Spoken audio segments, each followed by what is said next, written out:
പരിശുദ്ധാത്മാക്കളെ ഏകാനയിക്കണമേ. കുറിച്ച് ഞങ്ങൾക്ക് വേണ്ടി അപേക്ഷിക്കണമേ.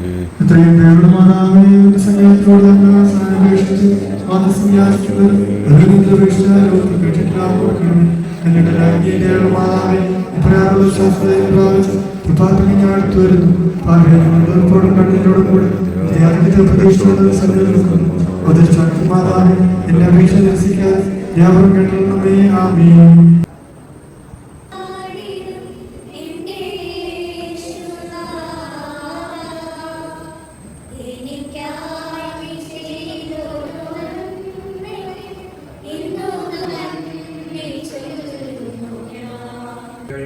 എല്ലാ നേതൃത്വം നൽകുകയും സൺഡേ സ്കൂൾ വിദ്യാർത്ഥികളെ പരിപാടിയിലേക്ക് ചേർക്കുന്നതിനായി നമുക്ക് നല്ല പ്രോത്സാഹനം തരികയും ചെയ്യുന്ന ഹെഡ് മാസ്റ്റർ ജോൺ തോമസ് സാറിനെ ഈ പരിപാടിയിലേക്ക് സ്വാഗതം ചെയ്യുന്നു.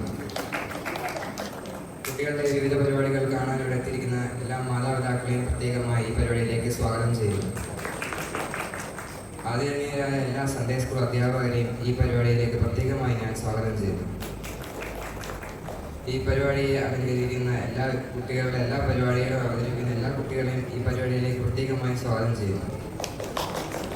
ഒരിക്കൽ കൂടി എല്ലാവരെയും പ്രത്യേകമായി സ്വാഗതം ചെയ്തുകൊണ്ട് ഞാൻ എൻ്റെ വാക്കുകൾ നിർത്തുന്നു. നന്ദി, നമസ്കാരം.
ജപമാല ചൊല്ലുന്ന ഒരു ശീലം നിങ്ങൾക്കുണ്ടെങ്കിൽ നമ്മുടെ ജീവിതയാത്രയിൽ ഏത് കാര്യങ്ങൾ വന്നാലും ഈ അമ്മ കാനായിൽ പ്രവർത്തിച്ചതുപോലെ നിങ്ങളുടെ ജീവിതത്തിൽ പ്രവർത്തിക്കും. ഞാൻ വെറുതെ പറയുന്നതല്ല, ഇത് ശ്രദ്ധേയമായ ഒരു കാര്യമാണ് എന്നുള്ളത് ഓർക്കുക. നമ്മുടെ കത്തോലിക്ക അമ്മച്ചിമാരെ എല്ലാ സമയത്തോളം അവരുടെ കൈകളിൽ എപ്പോഴും ജപമാല ഉണ്ടായിരുന്നു. അവിടെ ഈ ജപമാല നമ്മുടെ കഴുത്തിലണിയുമ്പോൾ ഒരു ആഭരണവും, ചൊല്ലുമ്പോൾ അത് നാരകീയ ശക്തികൾക്കെതിരായിട്ടുള്ള ഒരായുധവുമാണ്. മദ്രാസിൽ വെച്ച് ഒരു സെമിനാർ ഉണ്ടായിരുന്നു ഈ ജപമാലയുടെ ഒരു ഗ്രൂപ്പിൻ്റെ. അപ്പം അതിന് ഞാൻ ഈ എലവന്തിട്ട ഉള്ളന്നൂർ പ്രദേശത്താണ് വർക്ക് ചെയ്തിരുന്നത്. ആ സമയത്ത് അവിടെ ശുശ്രൂഷ ചെയ്ത് വരവേ എലവന്തിട്ടയുള്ള എൻ്റെ പ്രിയപ്പെട്ട അച്ഛൻ, ലത്തിപ്പള്ളിയിലെ അച്ഛനാണ്. പ്രിയപ്പെട്ട അച്ഛൻ എൻ്റെ പേരോട് എഴുതിയിട്ടിരുന്നു. അങ്ങനെ ഞങ്ങൾ അവിടെ ചെന്ന് കഴിഞ്ഞപ്പോൾ അവിടെ ഒരു മദാമയിരുന്ന് ഇങ്ങനെ ഈ ജപമാല കെട്ടുകയാണ്. നല്ല മനോഹരമായ ജപമാലാണ്. അപ്പം ഞാൻ അവരോട് പറഞ്ഞു, എനിക്ക് 2 ജപമാല വേണം. ഒരെണ്ണം എൻ്റെ വണ്ടിയിലിട്ടാൽ, ഒരെണ്ണം കയ്യിലിട്ടാൽ. അവർ പറഞ്ഞ തരത്തില്ല. അതിൻ്റെ ഒരു കാരണം എന്ന് പറഞ്ഞാൽ വണ്ടി ഇടാനുള്ള നല്ല ജപമാല. ഇത് പലപ്പോഴും നമ്മൾ കെട്ട് കണക്ക് ജപമാല വാങ്ങിക്കും, ചൊല്ലത്തില്ല. നമ്മൾ വണ്ടിയെ തൂക്കും, വീടിൻ്റെ കഥയെ തൂക്കും ഒക്കെ. അങ്ങനെ അതിനൊരു ബലമില്ല. ഒരു ശ്രദ്ധിക്കേണ്ടത് ചൊല്ലുമ്പോഴാണ് അതിന് ബലം. അത് കഴുത്തിലിടിഞ്ഞാൽ ആഭരണമാണ്, വണ്ടിയിൽ കിടന്നാൽ വണ്ടിയിൽ ഒരു മനോഹാരിതയാണ്. മറിച്ച് ഇതിനടുത്ത് കയ്യിലെടുത്ത് ചൊല്ലുമ്പോഴാണ് ഇതിലേക്ക് അമ്മയുടെ വിടുന്നത്. അതാ പറയുന്ന വാക്കുകൾക്കെല്ലാം അസാധാരണമായ വിധത്തിലുള്ള ശക്തിയുണ്ട്. കാരണം കർത്താവ് തൻ്റെ അമ്മയായി ഭൂമിയിൽ അമ്മയെ തിരഞ്ഞെടുത്തു എന്നുള്ളതാണ്.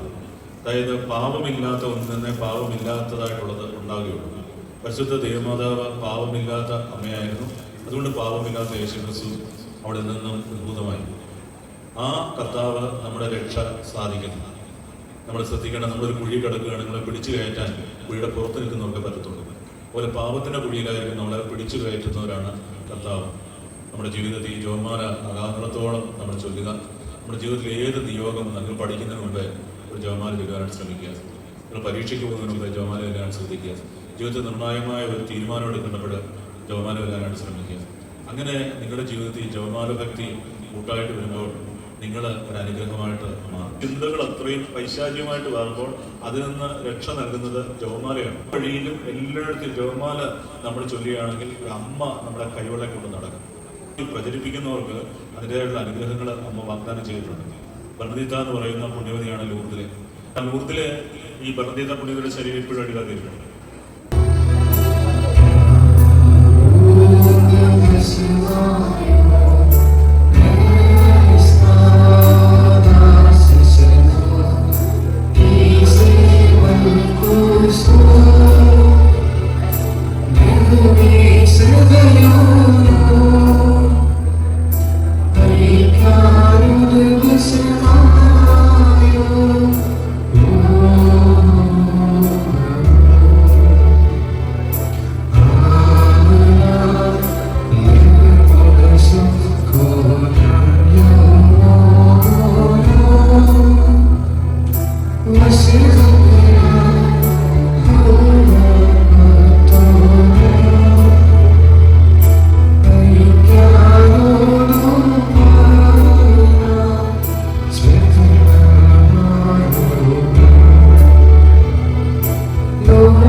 ആഗോളമായി വിശ്വാസ പരിശീലന ദിനം ആചരിക്കുകയാണ്.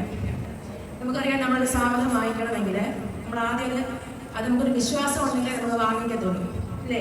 നിങ്ങളുടെ കൂട്ടുകാരാണെങ്കിൽ പോലും സുഹൃത്തുക്കളെ തിരഞ്ഞെടുക്കുന്നത് എങ്ങനെയാണ്? നമുക്കൊരു വിശ്വാസം ഉണ്ടെങ്കിൽ മാത്രമേ നമ്മൾ അവരെ സുഹൃത്തുക്കളായിട്ട് സ്നേഹിക്കത്തുള്ളൂ. ഇതുപോലെ നമ്മൾ ക്രിസ്തുവിനെ വിശ്വസിച്ചെങ്കിൽ മാത്രമേ നമ്മൾ ക്രിസ്തുവിനെ കൂടുതലായിട്ട് സ്നേഹിക്കത്തുള്ളൂ. ആ ക്രിസ്തുവിനെയുള്ള വിശ്വാസം അത് പറഞ്ഞു കൊടുക്കുന്നതിന് വേണ്ടിയാണ് നമ്മൾ വിശ്വാസ പരിശീലനം എന്ന ഒരു സൺഡേ സ്കൂൾ നമ്മൾ നടത്തുന്നത്. അതിൻ്റെ മഹത്വം നമ്മൾ അറിയാമെങ്കിൽ, അല്ലെങ്കിൽ വിശ്വാസം നമ്മളെ കൂടുതൽ മനസ്സിലാക്കുകയാണെങ്കിൽ, ക്രിസ്തുവിനെ നമുക്ക് കൂടുതൽ സ്നേഹിക്കുന്നതിനും നമ്മുടെ ജീവിതത്തിൽ എന്ത് ബുദ്ധിമുട്ടുണ്ടെങ്കിലും നമ്മളെ ക്രിസ്തുവിനെ മുറുകെ പിടിക്കുന്നതിനും സമൂഹത്തിലെ ഏതൊരു പ്രശ്നം വന്നാലും നമ്മളതിനെ എതിർത്ത് നിൽക്കുന്നതിനോടൊരു ശേഷി നമുക്ക് ലഭിക്കും. അപ്പോൾ വിശ്വാസ ദിനത്തിൻ്റെ എല്ലാ ഒരു മംഗളങ്ങളും നിങ്ങൾക്കായി നൽകുന്നു.